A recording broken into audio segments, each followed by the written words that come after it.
আজকে আমরা পঞ্চম শ্রেণী গণিত তোমাদের অনুশীলনী 9 যে অঙ্ক দুইটা আছে এখানে 7 এবং 8 এই দুইটা অঙ্ক ভালো করে করতে হবে তোমাদের। এই দুইটা অঙ্ক সমাধান দিয়ে দিব। খুবই গুরুত্বপূর্ণ অঙ্ক। দেখো 7 নম্বরটা, একটি দোকানে 1800 টাকার পণ্য 20% কমে বিক্রি করা হলো, পণ্যটির বিক্রি মূল্য কত? হ্যাঁ, 7 নাম্বার হচ্ছে বিক্রি মূল্য, 8 নাম্বার হচ্ছে ক্রয় মূল্য। দুই টাইপের অঙ্ক, ভেরি ভেরি ইম্পর্টেন্ট অঙ্ক দুইটা। হ্যাঁ, ভালো করে বুঝতে হবে প্রত্যেকের। তো বিক্রি মূল্য আমাদের বের করতে হবে 20% কমে বিক্রি করলে। তো দেখো আমরা প্রথমে লিখবো 7 নাম্বারটা 20% কমে। হ্যাঁ, কম মানে আমাদের বিয়োগ করতে হবে, ক্ষতি হয়েছে। আর লাভ মানে যোগ করতে হয়। হ্যাঁ, তো আমরা 20% কমে লিখবো পণ্যটির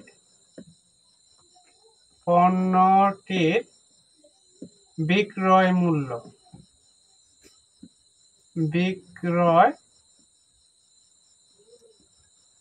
মূল্য।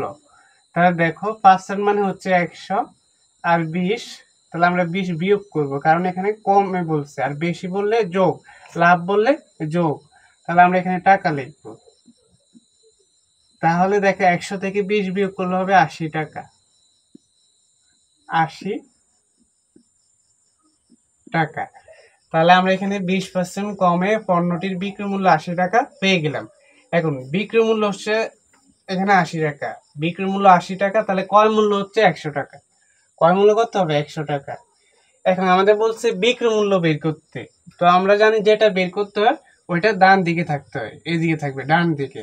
তাহলে বাম দিকে কি হবে? এখানে যদি বিক্রি মূল্য হয় এখানে হবে ক্রয় মূল্য। তো আমাদের লিখতে হবে ক্রয় মূল্য 100 টাকা হলে বিক্রয় মূল্য 80 টাকা। বিক্রয় মূল্য, তো আমরা লিখি, দেখো ক্রয় মূল্য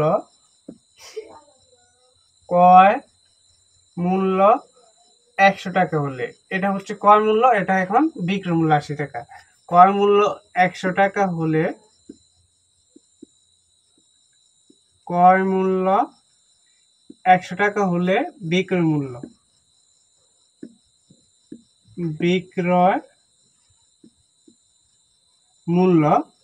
80 টাকা। বিক্রয় মূল্য হচ্ছে 80 টাকা, ক্রয় মূল্য 100 টাকা হলে বিক্রয় মূল্য 80 টাকা। সুতরাং ক্রয় মূল্য, সরি এখানে ডট ডট হবে, ক্রয় মূল্য 1 টাকা হলে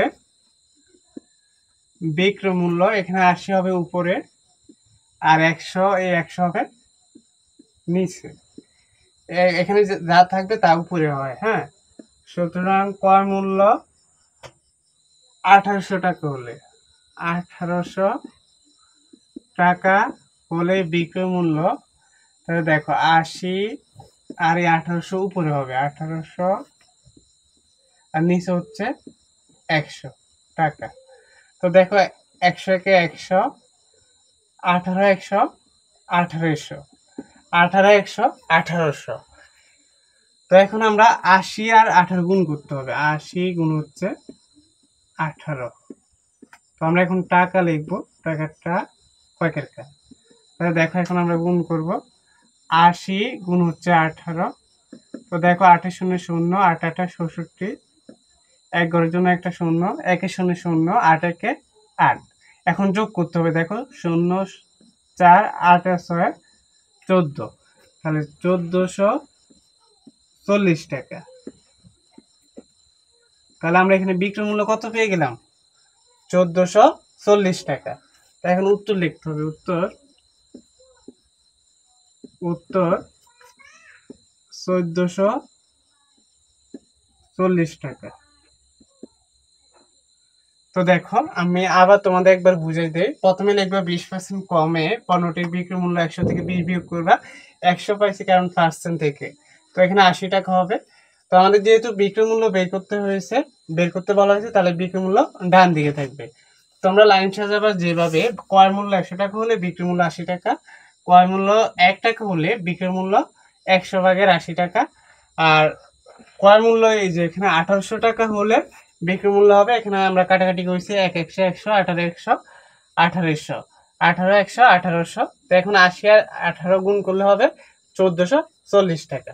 তো আশা করি পর থেকে এটা বুঝতে পেরেছো। আমরা এখন 8 নাম্বারটা সমাধান করব। তো দেখো প্রত্যেকে 8 নাম্বার খুবই গুরুত্বপূর্ণ অঙ্ক, প্রত্যেকে বুঝতে হবে, মনোযোগ ধরে রাখতে হবে প্রত্যেকে, তাহলে প্রত্যেকে বুঝে যাবা। তো দেখো 8 নাম্বারটা এই কোশ্চেন ভালো করে পড়ো। আর হ্যাঁ, কোশ্চেন ভালো করে পড়ো। একজন বিক্রেতা কৃষকের কাছ থেকে এক ঝুড়ি সবজি কিনে 40% লাভে 6,300 টাকায় বিক্রয় করলেন। সবজির ক্রয় মূল্য কত ছিল? ক্রয় মূল্য আমাদের এখানে বের করতে হবে। আগেটা ছিল বিক্রয় মূল্য বের করতে হয়েছে, এখন ক্রয় মূল্য বের করতে হবে। তো 40% লাভে বলছে, তো আমরা লিখি 40% লাভে কমা দিবা। হ্যাঁ, এক জুড়ি সবজির, আমরা এখন সবজি লিখি, সবজির বিক্রয় মূল্য, বিক্রয় মূল্য। তো দেখো 100 যোগ লিখতে হবে 40%, পরিবর্তে 100 আর যোগ হচ্ছে 40, যোগ হয়েছে কারণ এখানে লাভ হয়েছে। তাহলে এখন আমরা যোগ করতে হবে, 100 আর 40 যোগ করলে হবে 140 টাকা। 140 টাকা। এখানে বিক্রয় মূল্য কত? বিক্রয় মূল্য হচ্ছে 140 টাকা। তাহলে ক্রয় মূল্য কত? ক্রয় মূল্য হচ্ছে 100 টাকা। এটা হচ্ছে ক্রয় মূল্য, আমাদের ক্রয় মূল্য বের করতে বলা হয়েছে। তো আমাদের ক্রয় মূল্য থাকবে এদিকে, বিক্রয় মূল্য থাকবে এখন এদিকে। আমরা লিখি বিক্রয় মূল্য 140 টাকা হলে বিক্রয় মূল্য 140 টাকা হলে বিক্রয় মূল্য 140 টাকা হলে ক্রয় মূল্য,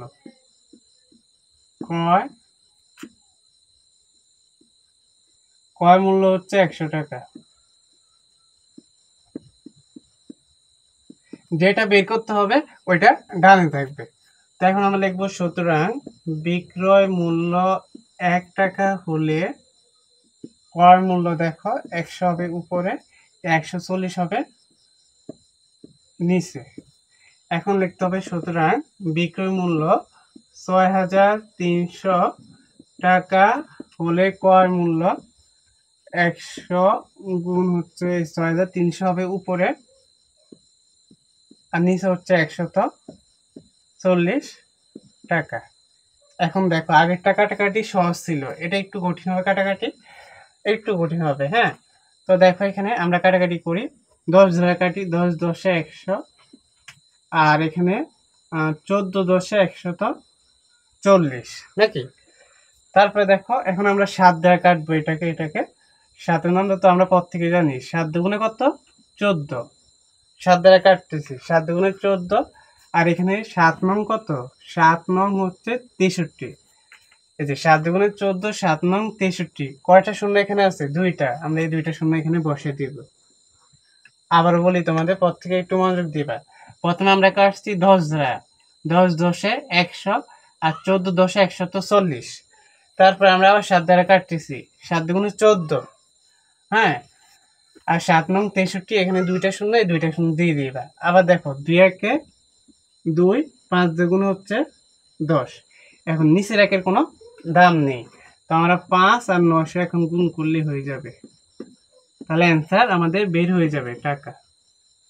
তো দেখো 5 নং কত? 45, আর এখানে 2টা শূন্য, তাহলে 4,500 টাকা। তোমরা চাইলে কমা দিতে পারো, 3 ঘর পর কমা হয়, 4,500 টাকা। তো এটাই উত্তর লিখে দিবা, উত্তর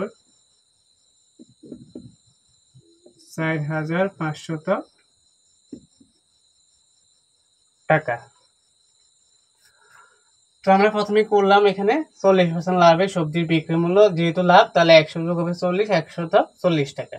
বিক্রয় মূল্য 140 টাকা হলে ক্রয় মূল্য হচ্ছে 100 টাকা। এই যে এখান থেকে সাজায় লিখব, বিক্রয় মূল্য 140 টাকা হলে ক্রয় মূল্য 100 টাকা। বিক্রয় মূল্য 1 টাকা হলে ক্রয় মূল্য 140 ভাগের 100। তারপরে বিক্রয় মূল্য 6,300 টাকা হলে ক্রয় মূল্য, এখানে 6,300 হবে উপরে, আর আগেরগুলাই লিখবে সেম ভাবে। তারপরে কাটাকাটি করবা, এই যে 10 10 100, 14 10 140, তারপরে এখানে আবার 7 দুগুণে 14, 7 নং 63, 2টা শূন্য 2টা শূন্য দিবা, আবার 2 কে দিয়ে 5 দুগুণে 10। এখন নিচে আগের কোনো দাম নেই, 5 আর 900 গুণ করলে হবে 4,500। তো এটাই উত্তর। আশা করি তোমরা 7 এবং 8 দুইটা অঙ্ক ভালো করে বুঝতে পেরেছো। পরবর্তী অঙ্কগুলা সমাধান পেতে পর থেকে চ্যানেলটি সাবস্ক্রাইব করে রাখবে। আল্লাহ হাফেজ।